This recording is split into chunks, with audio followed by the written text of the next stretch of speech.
we're going to sit down probably at your kitchen table, and I'm going to go through a set of questions with you. Because I'm trying to find out, and I hope I'm not giving away too much, but I'm trying to find out what's most important to you so I can build a system customized to what you need.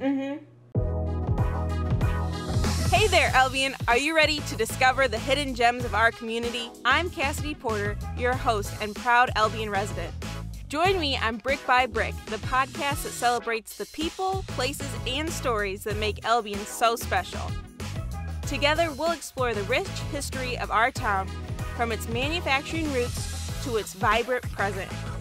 We'll chat with local leaders, volunteers, and small business owners to learn more about the incredible work they're doing to make Albion a better place. So whether you're a lifelong resident or just visiting, tune in to Brick by Brick, and let's discover the heart and soul of Albion, one story or brick at a time.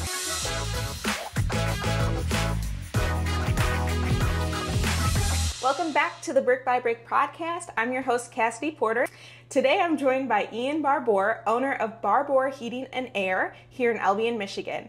Ian has worked in heating and cooling for over 25 years and served in the United States Air Force for 4 years.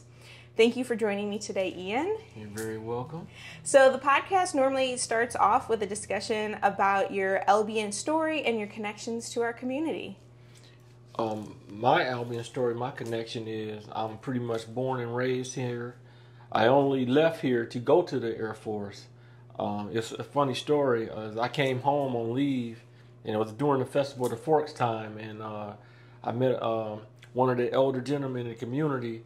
Was talking to me about how did I like the Air Force and where I was stationed at, and I remember sharing with him that I'm never coming back to Albion. You know, I done seen the grass is greener on the other side, and I'm not coming back. And he said, "Oh, yes, you will." He said, "You know why?" He said, "Because you drank the water. So if you drink this Albion water, you that's coming understandable." Back. Yep. And he was right. He was right. So I ended up back here, and like I said, I was just born and raised. I remember growing up here and how that impacted what I'm doing today. So that's what made me really come back. So when you were younger, were you involved in anything specific in the community? Like as a high schooler or anything like that? I was always involved in the NAACP. Okay. Stuff like that. I did minimum sports. Played baseball. I came up in the recreational department with Mr. Tillman Cornelius. That was our, he was the rec director at that time. And we stayed involved in sports and stuff like that during the summer times and all that stuff. But other than that, I really didn't do anything big or what I would say was impactful or anything like that. I was just a normal kid. Just, having fun in the summers and there you go. Doing what you got to do. Yeah, that's great though. So how did you really get started in heating and air? To be honest, that's a pretty good story because I had no aspirations of heating and air. I knew virtually nothing about it. Okay. As a kid, I was really I was good with mechanics. If I put my hands on any kind of thing, I could fix it. If you look now, when I'm in the parades and stuff, we have go-karts and all that stuff. Yeah, yep. That comes from my childhood because I had a go-kart as a kid and I wanted to go fast. So I studied and researched on what would make this go-kart go fast. Okay. So I'm so that kind of stuff. Now I'm just a big kid. So I'm even now redoing the go-karts we have now because I wanted to run a little better and all that stuff. So I'm going back into my childhood. So like I said, I'm just a big kid. But me being mechanical with things, I sat in high school. We graduated in May. Okay. And I know it was April of that year. I had no idea, on what I was going to do after high school. I had an older brother who was already in the Air Force who was telling me stories and stuff like that. So it was kind of on the radar, but it wasn't all the way there. So then what happened was I was sitting in Mr. Mike Jurasek was my economics teacher. Okay. And he invited the Air Force recruiter to come into the class. And the Air Force recruiter, which was his name was Technical Sergeant Garcia. It was 4 of us, or maybe it was 4 or 5 of us. And we all decided that we were going to go to the Air Force on the buddy plan together. So in order to get into the Air Force, you have to take an aptitude test so they can tell what you're good at, what's your, would you be better suited in the medical field? Right. Would you be better in doing something else? And when I took that test, I tested off the charts in mechanical stuff, right? Okay. So when he told me that, he said, man, you tested so high in mechanics, you can pretty much have any job in mechanics you want. And guess what? I didn't choose heating and air conditioning because I didn't know about it. Right. I said, I've conquered car engines and all that stuff. I want to be a jet engine mechanic. Okay. We put it on the paper, put it in. They said, yeah, you can do that. Fast forward till I go to basic training. We get to the point where they hand out your permanent job assignment. And to my surprise, it said heating, air conditioning, ventilation /R. I'm like, what in the world is this? So I felt like I had got lied to. Somebody joking with me or what? And no, he said, no, this is your job. And I said, that's not what I signed up for. And the guy said, well, hey, I got to pick my job. I said, I got to pick my job. And he told me I could be what I want, and it wasn't this. He said, well, there's one thing he forgot to tell you. He said that Air Force needs come first. So obviously they need a heating and air conditioning guy more so than they need a jet engine mechanic. Now, me being an 18-year-old kid, I was livid.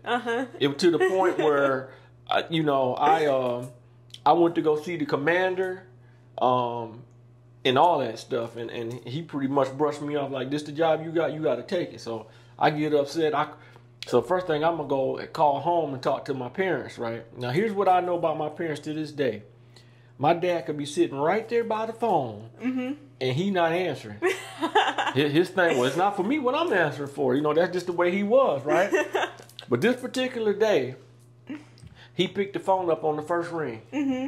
And he can already sense that something was wrong or something was going on. He said, what's going on? And I explained to him that...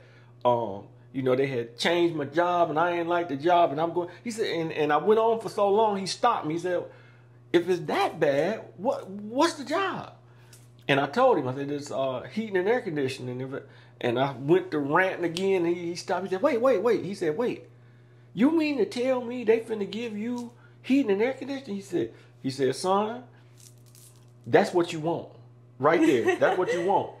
Now, backstory is my dad worked in Malibu Iron for years. And his only wish was to get into the skills trade program at Malibu Iron.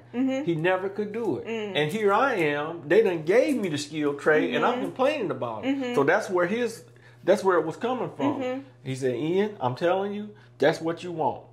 I heard him, but I really didn't hear him.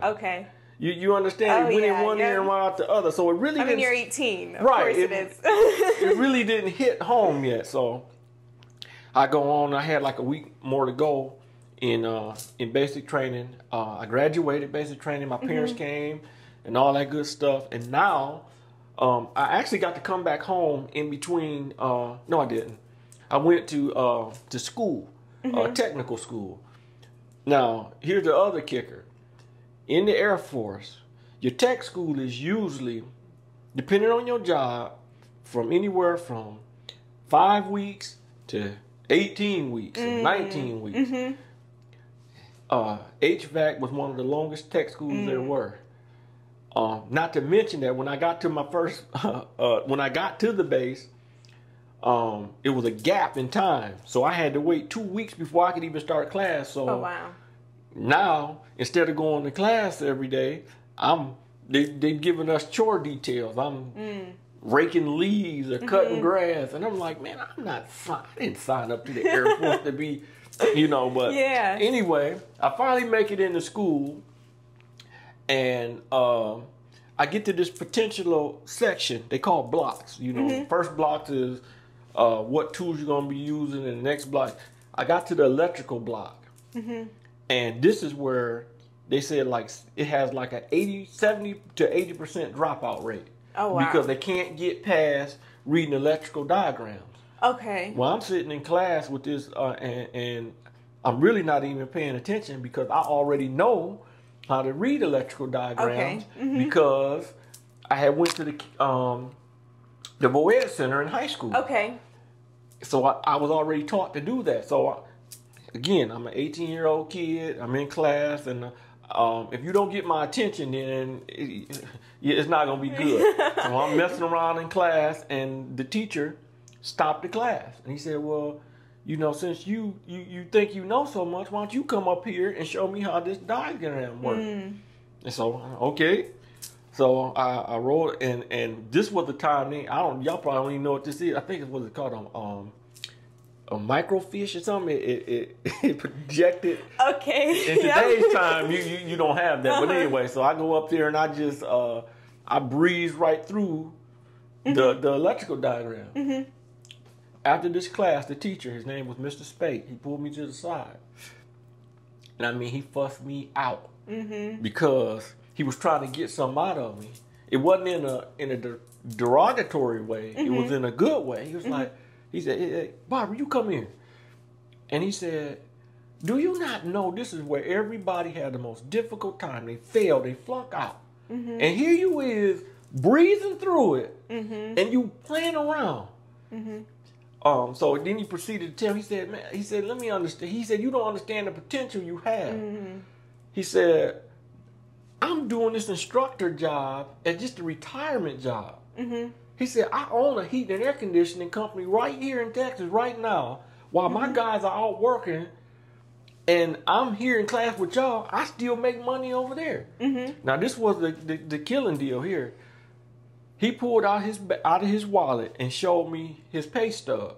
Wow. Now, I can't remember what number was on there, but I remember asking, I said, wait a minute, is this for a week or a month? He said, this is 1 week pay. Wow. And that's when he got my attention. Yep. That's when he got my attention. And then he told me what to do.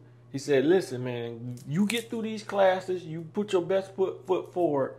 When you go on to your other duty station, I want you to be with the guys who are really doing the work. Because in life, you know, people tend to talk a lot. And to me, that's a red flag. If you're talking a lot, then that's telling me something about you. I'm a doer. He said, get with the guys that's really doing it. He said, there's guys that walk around and change filters and belts all day. Them not the guys you want.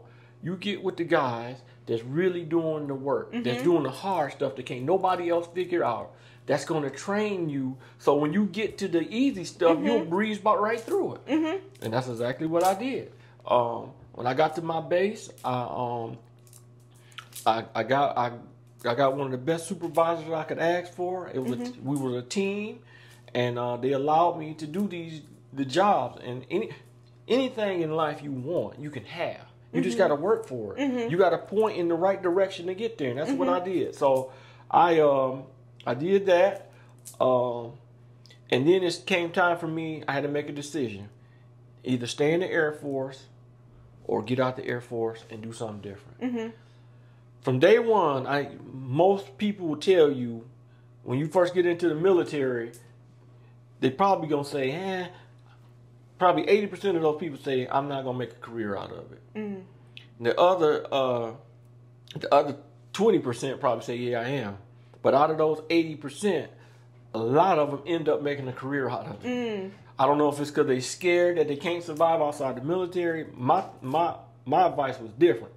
My outlook was different. I felt that if I didn't get out of the military, that they were going to hold me back from doing the things I really wanted to do. Because in the military, you meet so many different people.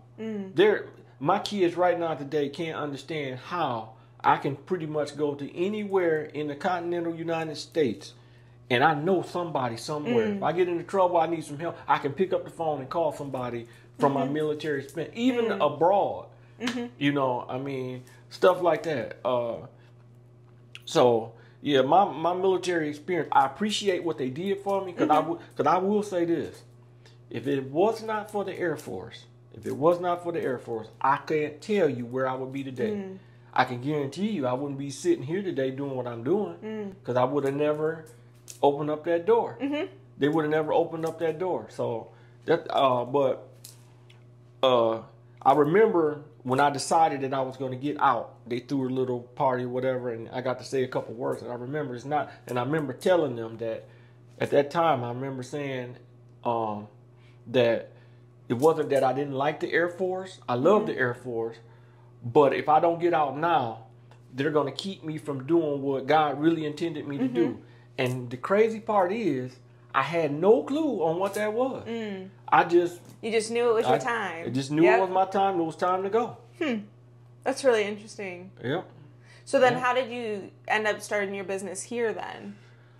I see. I got out of the Air Force in 2000, and I was stationed in Warner Robins, Georgia. I moved from Warner Robins to Atlanta, Georgia. The crazy part about that story is when I got out of the Air Force, I didn't have a job lined up or any of that stuff. When it was time for me to leave the Air Force, I literally packed up a U-Haul truck with my car behind it and went to Atlanta on a hope and a dream. Within being in Atlanta in the first, couple of days, I secured employment. The only thing that saved me through that transition was that in the military or in any government entity, you have vacation time and you can bank it. And I had banked up so much vacation time that they had to pay me for it. So that gave me a little bit of cushion for me to move around. But I knew that cushion wasn't going to last long, especially in Atlanta. It wasn't going to last. So I ended up getting a job fixing refrigerated air dryers at a company called Ultra Filter. Okay. And Lifestar hit me. Man, the rent was coming. It was getting harder and harder to make the rent payments and all this stuff. And my now wife, I was in conversation with her, and I'm trying to recruit her to come to Atlanta. And then here it is, she done recruited me to come back to Albion. So the big city life, it has its perks, but it wasn't working for me at the time. So I made a decision to come home again. No job lined up, nothing. And I came back. I had to humble myself because I had to move back with my parents for a second, a short second. But I had to do it. And I got a job locally, not in Albion, but in Jackson. And I only lasted maybe 2 years at that job. And me and the owner of that company was clashing. And it was a reason why we were clashing. And the reason is, some people are just not meant to be an employee. And I had ideas and stuff to make it better, and we just couldn't see eye to eye. So I ended up leaving there, and I got and at that time, I had just had twin babies. And I think they was probably 2 or 3 months old. So I was forced to go to another company because I gotta take care of my family. That's number one. I went to another company, and that didn't even last. I think maybe 11 months. And again, I just believe I just wasn't meant to be an employee because same thing. I couldn't get along. We just couldn't coexist. So I ended up getting fired. And the truth of the story is, I got fired for doing something I shouldn't have did. And that's a true story. So when I come home from work early, when I'm not supposed to be there, now I got to go explain to the wife that I lost another job. She wasn't too happy. I'm sure she wasn't. She wasn't happy because she said, well, what? She said, okay. And I remember this I can't tell you what I ate yesterday. I remember this conversation like yesterday. When I walked in that door, and I told her that, she had a look on her face like, what are we going to do now? And I sat there and I paused for a minute, and I said, I'm telling you with everything within me, I said, it's going to be fine. I said, because if you think that I have all the tools, I have the knowledge. If you think I'm going to sit at home and be broke, it won't happen. You know, and I said, I need your help with something, though. Like I said, we had twin babies. I had just bought a minivan. Okay. And I said, during the week, I need the minivan to make money out of. On the weekend, we'll put the seats back on it. And I said, at the end of this, I'll buy you a new one. And you won't have to worry about me touching it no more. And that picture of that first van that I bought for my first company is still is somewhere in my office. I have it as a reminder of what not to do, because to be honest with you, my first company, which was All-Star Heating and Air, All-Star Heating and Cooling, didn't make it. It did not make it. And it was primarily because, and I want people to hear this, I was great at doing the work, but terrible at running a business. Because I had no training. It's a learning curve. It really is. Man, you just don't know. This is how crazy it is. When it all came down to it, instead of me making money putting in furnaces and air conditioning, I was literally paying people to fix their furnace. Because I just didn't know. Now we talking about, we round about 2008 time. Okay. 2000, somewhere in there. Yeah. And then we had the big crash. My primary business at that time was doing new construction houses. We had a contract with a builder, and they was building houses left and right. Well, all of a sudden it came to a complete halt. Right. So that was the end of All-Star Heating. You know, seems like a lot of factors really played into that, though. But at the end of the day, the main factor was me. It was me. I just did not know. Sometimes you just don't know what you don't know until it smack you in the face a couple times. And that's I'm not making no excuses, because I know for a fact that at that time there was other companies that were still going, making money. I just was not one of those companies. The only and the difference was me. After that happened, I swore that I would never try the business thing again, because as a consequence of me doing that, I signed up to go to Iraq as a contractor during the war. Now, one thing about me that most people, if you know me, you know this. I'm a family man to the core. There's even with my job, there's very few of my kids, baseball, football, dance recitals, that I missed. Because that's what I prided myself on being. I wanted to be a good father, a good husband. So me to make the decision that now I got to go and be away from my family for months at a time, because I had to leave, and I think my first leave was 6 months. They were 6 months apart. And I did that on purpose, because in order to get to the other side of the world, it's a lot of flying and traveling. I'm not that particularly big on flying, and it took a toll on you to go from that far. So I set it up every 6 months. Me and my wife made a deal that I would do that for 1 year to make enough money to get us back on track. Because at this time, I lost the house. We lost pretty much everything. But the thing is, there's another common denominator here, is my wife. She always believed in me enough to let me go do what I had to do. Now, here's what I need to tell the young people, the young men, because I don't think they hear this. And I don't want to get too much into religion, but God ordained the man to be head of the woman. That don't mean that you rule over her. That means you're supposed to guide her in a certain way, right? The problem is these young men want these young ladies to follow them, but they're not leading them nowhere. So if you can't lead her nowhere, what's the point? Mm-hmm. And that's one thing I can say about my wife is she lets me lead, and she follows. Not until the point where, like I'm saying, like you rule over her. There's a decision. Here's how it works: is we have a conversation about it, and you put your points on the table. I put my points on the table. In the end, I'm gonna make the decision. Why? Because if I mess this decision up, then I have to pay the consequences for it. Like making a decision going to Iraq.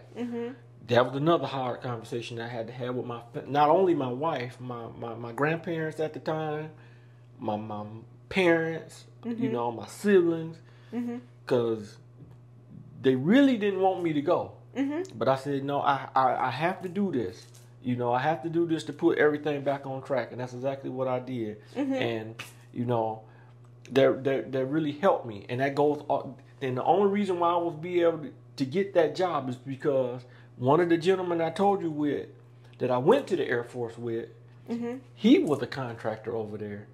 And he happened to come home and tell me, you know, the perks and all this stuff, and that he could help me get in. And he helped me. And that same gentleman right now to this day is still in the Middle East contracting right now. Wow.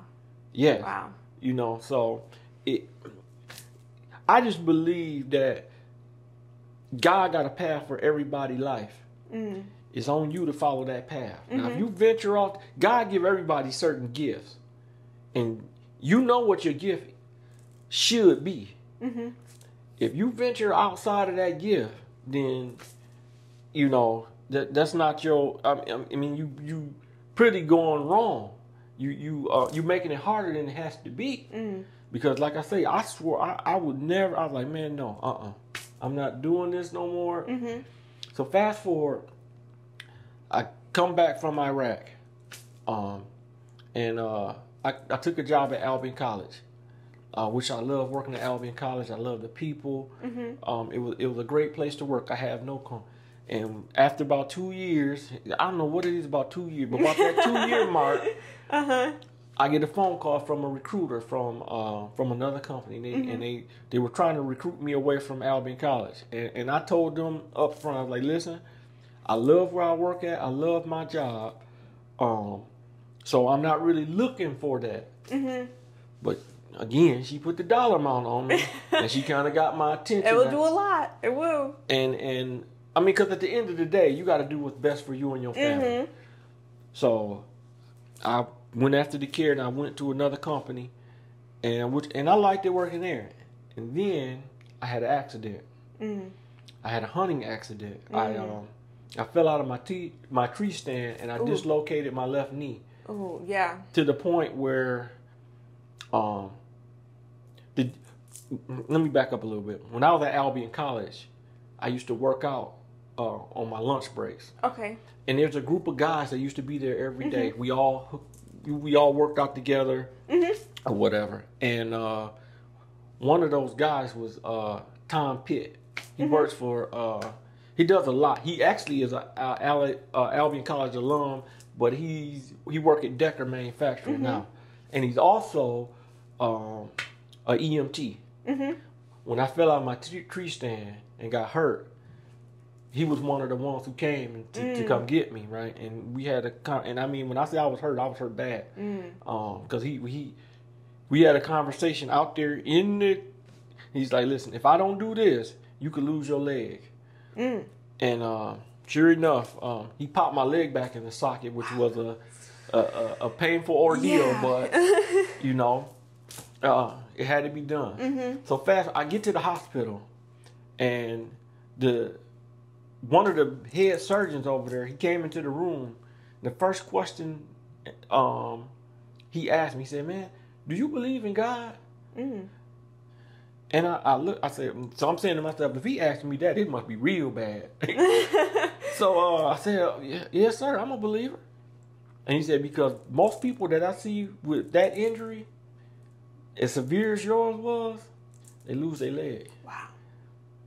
And I thought for a minute, I said, man, it must be real bad. And it took me a while to get back on my feet through surgeries and through physical therapy.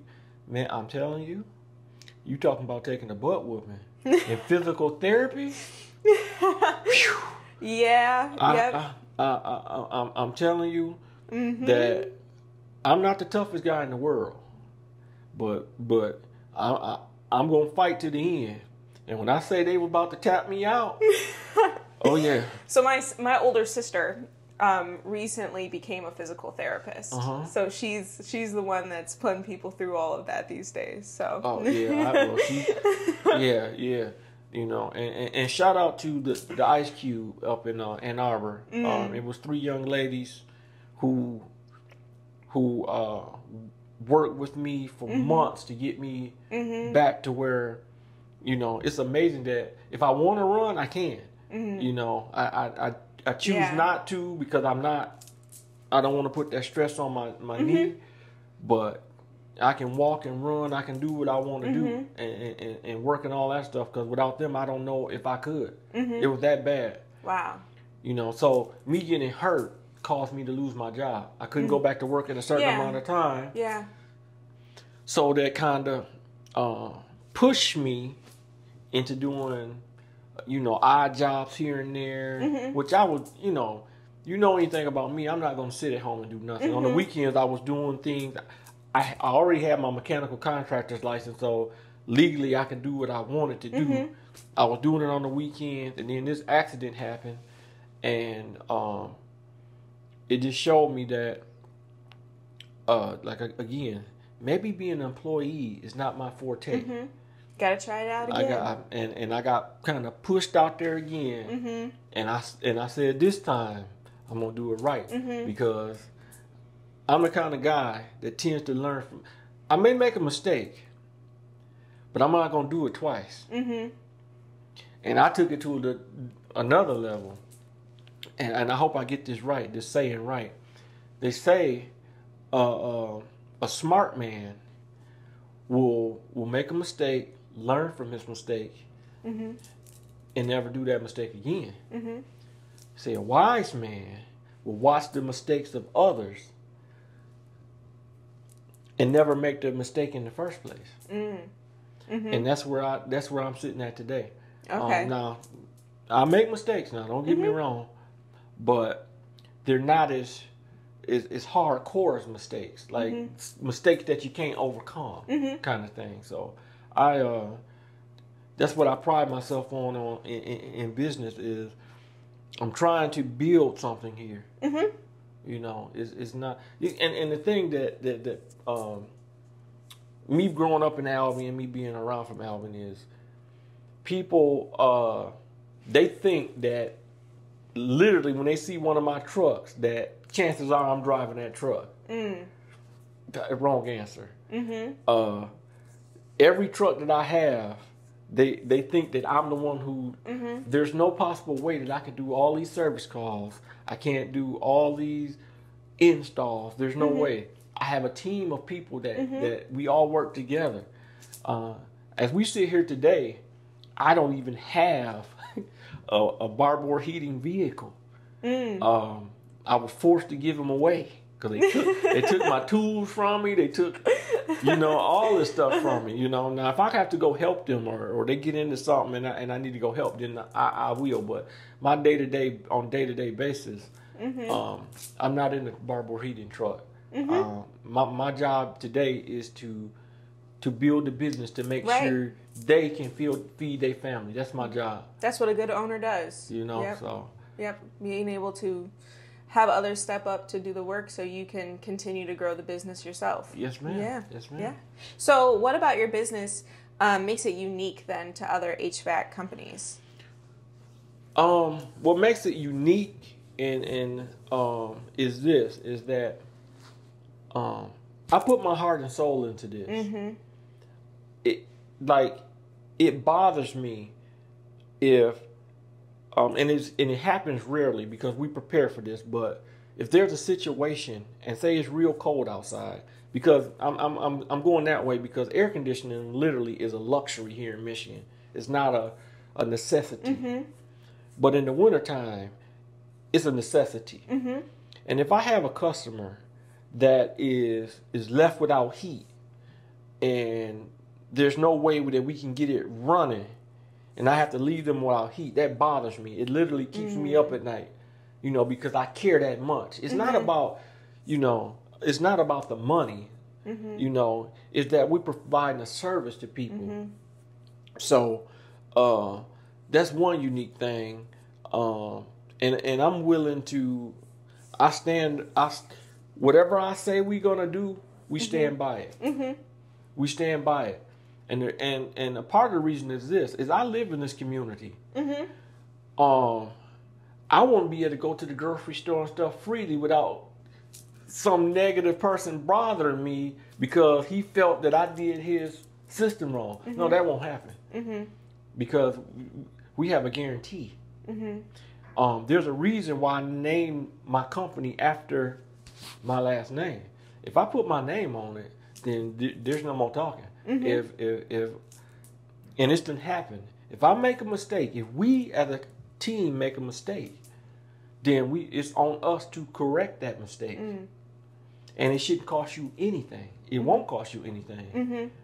Up until the point where we put a brand new furnace in, and for whatever reason, if I made a mistake and say we sized it wrong or whatever, and the customer has a problem with it, and it has happened. Now, it's been rare, but it has happened. I tell my guys, no question asked, go get the correct furnace, take that one out, and put the new one in. So, and I tend to do things a little bit different. I'm not your average day person that's going to go and just sell you something you don't want, you don't need. When I come to your home, and that's a privilege, because there's hundreds of companies that people can call. So if you call me, I'm not just going to come and you need this, this, and this, and it's going to cost this. We're going to sit down, probably at your kitchen table, and I'm going to go through a set of questions with you, because I'm trying to find out, and I hope I'm not giving away too much, but I'm trying to find out what's most important to you, so I can build a system customized to what you need. And that's it. Because I know how hard it is to make money. And just, we don't, in today's time, we don't have money to be thrown away, So, and I'm very cognizant of that fact, of how much things cost. These heating and air conditioning systems, and I'll say this on record. I remember starting in this business, and a complete furnace and AC system at that time,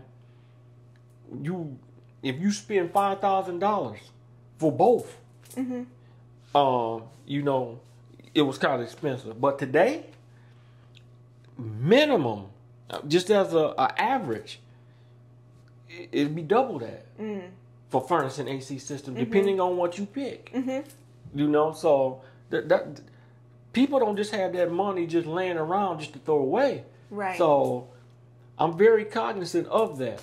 So I want to make sure that we do the best. And another thing that sets us apart is we offer something that most companies don't offer. There's a piece of equipment that we install that comes with a 10-year parts and labor warranty. Wow. Because that's important. If I buy this new system, then I want to know that I don't have to worry about it for the first 10 years of its life. So that's another thing we teach. And there's from me being in heat and air conditioning field for so long, most of that time was spent as a service technician.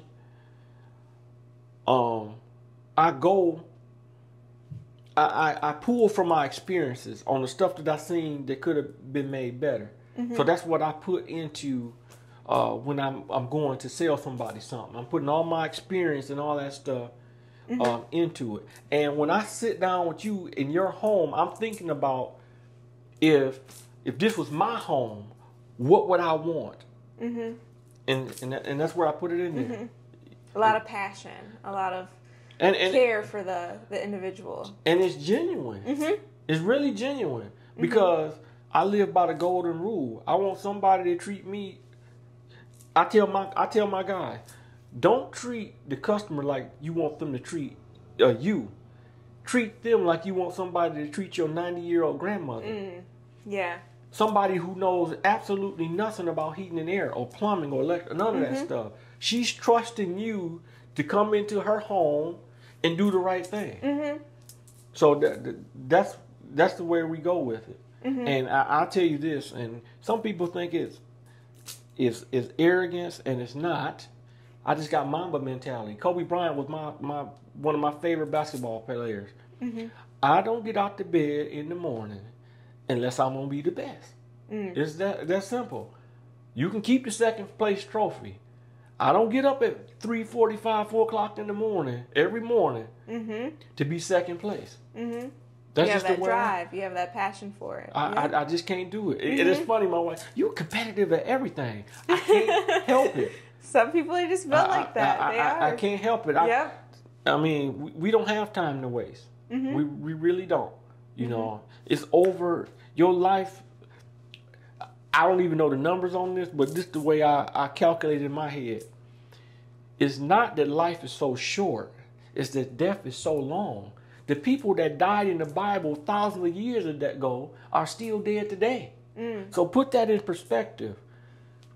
Say you live 80, 90 years. Compare that to 2,000, 3,000 years. I don't know how long planet Earth been here, but it's not, it's a short period of time. It is, yeah. So I don't know the actual age of a fly, but I know it's not long. Right. A fly don't live that long. No, it does not. So in the grand scheme of things, that's how your life is in the bigger picture. So it's a great perspective to have. So you don't have time to waste. You gotta, people say, well, you gotta live today like it's your last. True, because you don't know when it's gonna be over. So you don't have time to be playing around. You got to give it your all, or I don't put my time into it. I could be doing other stuff. So that's why I'm the way that I am, because I know that I don't have time to play around. I want to build a legacy. I want.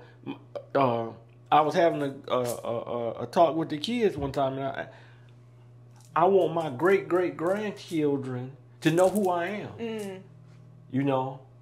So that's my perspective. Forget the money, forget all that stuff. I want them to know who I am, because I know this. The Fords know Henry Ford, and he passed away long before any of them were born. Why? Because he left a legacy that's still going today. That's what I want.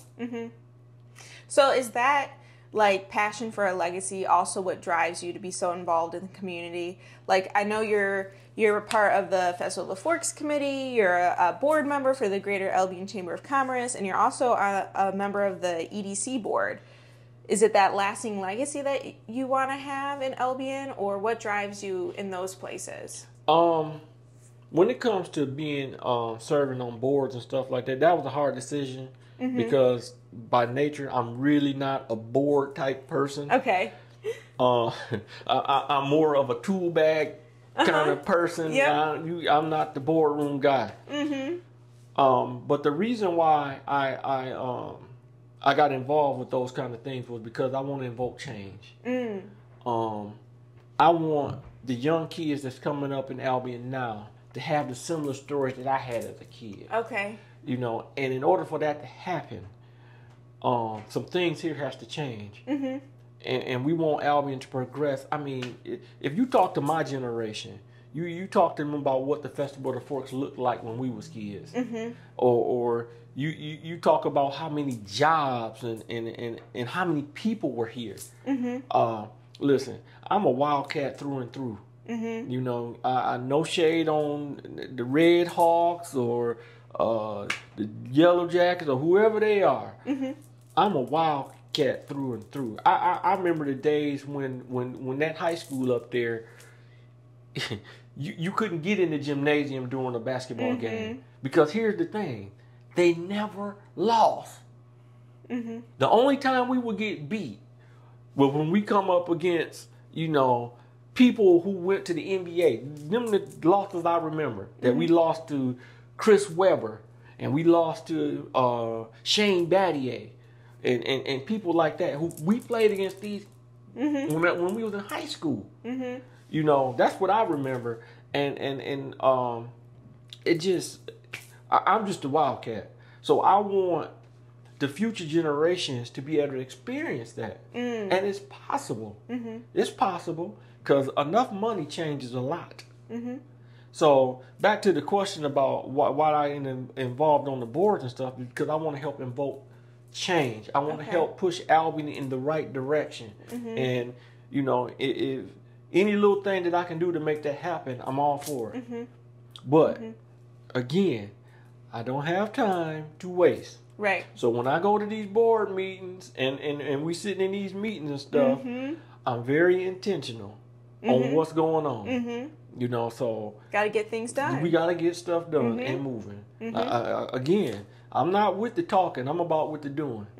So that's pretty much it in a nutshell. You know, like I said, Festival of the Forks when we was kids was dynamic. There's another thing that that I think about as a kid where I brought the go-karts back is because, man, when the festival, we had a night parade, and when that parade started, you had horses. The sheriff was on horses to keep everybody out of the streets because the Knights of Columbus had like I think it was 8 of them. They was all on go-karts, and they had these big cone hats on and stuff, and they doing figure eights all the way down. You know, and as a kid, I'm just like in awe. You know, and if I can create that for one kid, you know, that remembered that, you know, then I done my job. You know, that's one piece of it. And I want to bring Albion back to the industry producing town that it once was. You know, I used to listen to my godfather and my uncles and my dad. They said, man, you could lose your job in the morning and you have a new one in Albion the same day. Wow. That it was so many industries here. I want to create that atmosphere again. And it's not an easy thing to do. Not at all. It takes time. It's going to take time. But we're going to make it happen. We're going to make it happen. So. Well, thank you so much for joining me today, Ian. You're very welcome. That's it for this episode of Brick by Brick. We'll be back with more stories from the heart of Albion. Until then, keep exploring, keep connecting, and keep building Albion's future.